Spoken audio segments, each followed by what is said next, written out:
दोस्तों ये बहुत ही इम्पोर्टेंट टॉपिक है विभाज्यता। अगर आपको कोई बहुत बड़ा नंबर दे दिया जाए जैसे 1, 2, 3, 4, 5, 7, 9, 10, 2, 8, 5, 4 और आपसे पूछा जाए क्या ये 2 से डिविजिबल है, क्या ये 3 से कटेगा, क्या ये 4 से कटेगा या क्या ये 5 से कटेगा। तो इसके कुछ रूल हैं।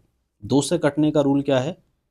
यदि किसी संख्या के अंत में 0, 2, 4, 6, 8 आ रहा है तो वो संख्या क्या होगी? 2 से पूर्णतः विभाजित होगी। जैसे 512 है तो देखो इसके अंत में 2 आ रहा है तो ये 512 2 से पूर्णतः कट जाएगा। अच्छा 3 का क्या है?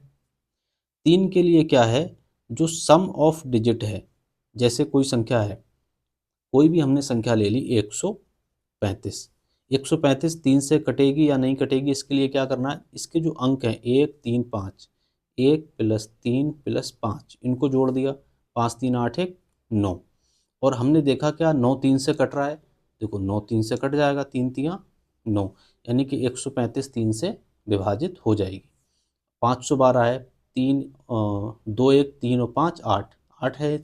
इसकी संख्याओं का सम कितना है? 8, तो ये 3 से नहीं कटेगी। कोई भी बड़ी से बड़ी संख्या दी हो और आपसे कहा जाए कि ये 3 से कटेगी या नहीं कटेगी, तो आपको क्या करना है? सीधा सीधा उसके अंकों को जोड़ना है और देख लेना है कि इसका सम कट रहा है क्या नहीं कट रहा है। ठीक है, अगला है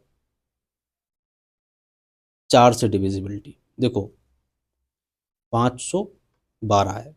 अब किसी भी संख्या के लास्ट के दो अंक यानी कि दहाई के अंक 1 और 2, लास्ट के 2 अंक कितने हैं इसमें? 12। अगर ये 4 से कट रहा है तो पूरी संख्या 4 से कट जाएगी। देखो हमने इतना बड़ा नंबर लिखा था यहाँ पे, तो हमें पूरा नंबर काट के नहीं देखना है, हमें देखना है कि लास्ट के 2 अंक क्या 4 से कट रहे हैं।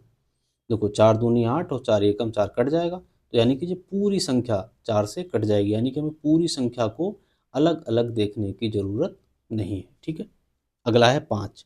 किसी भी संख्या के अंत में 0 आए या 5 आए तो वो 5 से पूर्णतः विभाजित होगी। दूसरा है 6।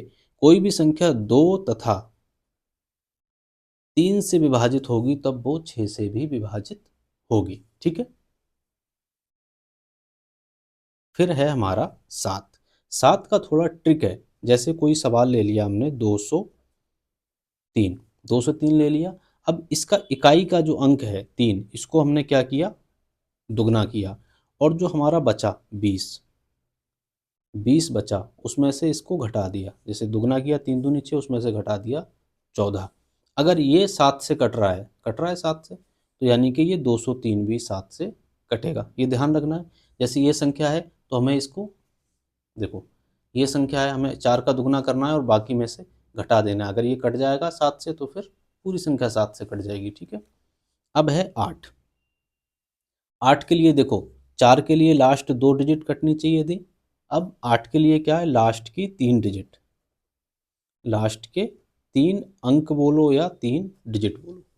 एग्जाम्पल के लिए हम ले रहे हैं यहाँ पर, कोई भी ले लिया हमने 5, या इसी को उठा लो, इसको ही, इस नंबर को उठा लो। देखो लास्ट के कितने हैं? 484। हमें ये देखना है क्या 484 8 से कटेगा?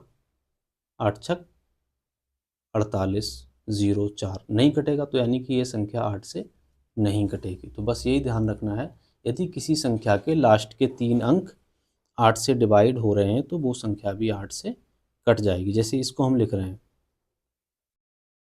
अब इसके लास्ट के 3 अंक देखो 848 है, 8 से कट जाएगा, तो यानी कि ये पूरी संख्या भी 8 से विभाजित हो जाएगी। ठीक है,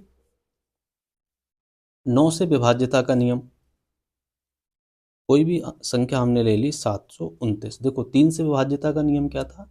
कि संख्याओं का, देखो यहाँ पर क्या था, 3 से विभाज्यता का नियम क्या था? संख्याओं के अंकों का योग 3 से विभाजित होगा तो पूरी संख्या भी 3 से विभाजित हो जाएगी। सेम 9 के लिए है, इसके अंकों को हमें जोड़ना है। 9 प्लस 2 प्लस 7 कितना आ गया?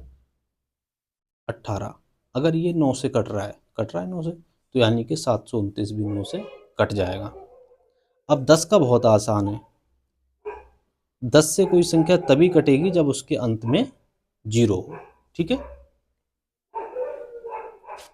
अगला है और ये बहुत इम्पोर्टेंट है, 11 से विभाज्यता। कोई भी संख्या है 121, मान लिया 121 छोटी संख्या ले ली, इसके सम प्लेस पे, ठीक है, जहां देखो सम और विषम स्थान, सम स्थान क्या होते हैं 2 4 6 और विषम स्थान क्या होते हैं 1 2 1 3 5। देखो विषम स्थान कौन कौन से, ये इसके विषम स्थान है। विषम स्थान पर संख्याओं का योग कितना आया 2, और सम स्थान पर सिर्फ एक ही संख्या है 2।